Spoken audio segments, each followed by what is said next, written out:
Hello friends. First of all, many thanks to Appleboom for sending over this pen for review. Now, I'm not very big fan of pens with metal sections. I find them slippery and the quest is always to keep adjusting my grip, and this is frankly pretty irritating and tiresome. Hence, I've always dodged this particular pen and dissuaded myself from purchasing it. Turns out it's slightly different from my expectations. Now let us reserve the judgment for later and start with the pen. This comes in an adorned cardboard case and comes accompanied with a cartridge. Now this is a cartridge converter pen. The pen is all metallic with matte finished interesting teal colored body. This is called Imperial Blue. Let us put this aside. The pen is all metallic with matte finished interesting teal colored body and cap. This is called Imperial Blue. And the chrome finished writing section, the cap finial, the clip and the bottom. This is a snap cap and also posts well, as the cap snaps onto the back the same way it snaps onto the writing section.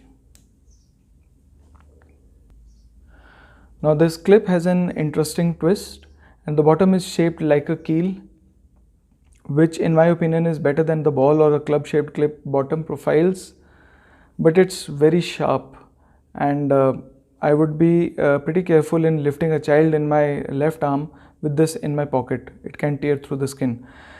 The snap cap is secure and soft without much noise. The writing section, well, the writing section has a soft curve, as you can see, and the length of it ensures that it would have a wider appeal amongst the patrons, as the entire profile is unobstructed and available for grip. Now the main thing, slippery. While I think it's not as slippery as a few others out there, but to tell you the truth, for me the Lamy 2K was pretty slippery. I didn't like that, but this isn't.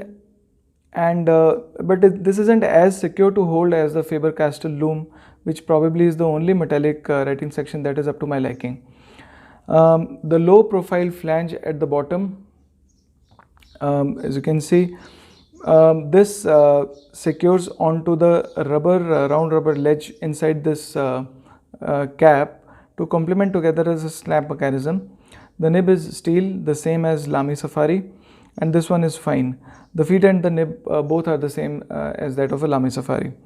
Now there is a bare step up here from the writing section to the barrel. You can load a cartridge or a converter onto it. There is a bottom chrome finial and it has a subtle flange that assists in the secure posting of the cap onto the back.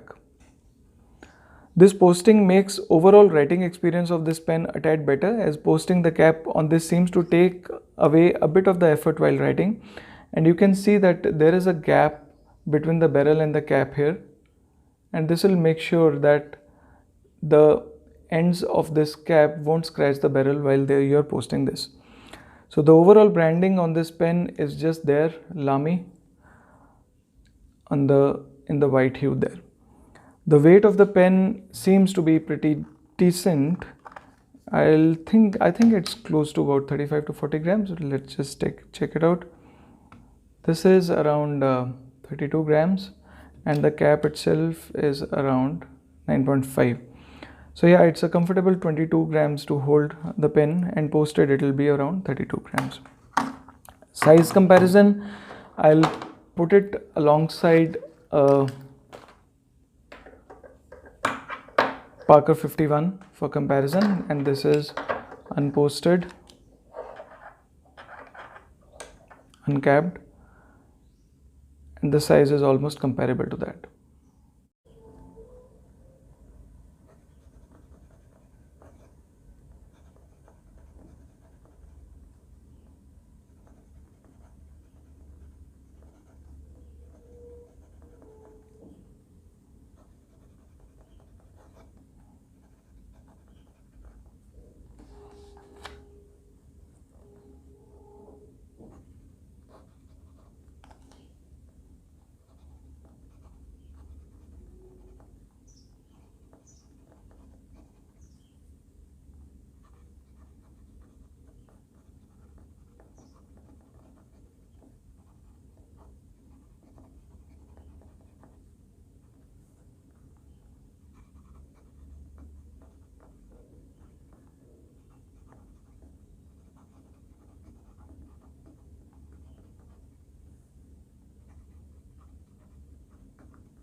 Okay, now the writing is not very distinctive with this nib, as both the nib and the Lamy blue preloaded in the cartridge are a bit dry,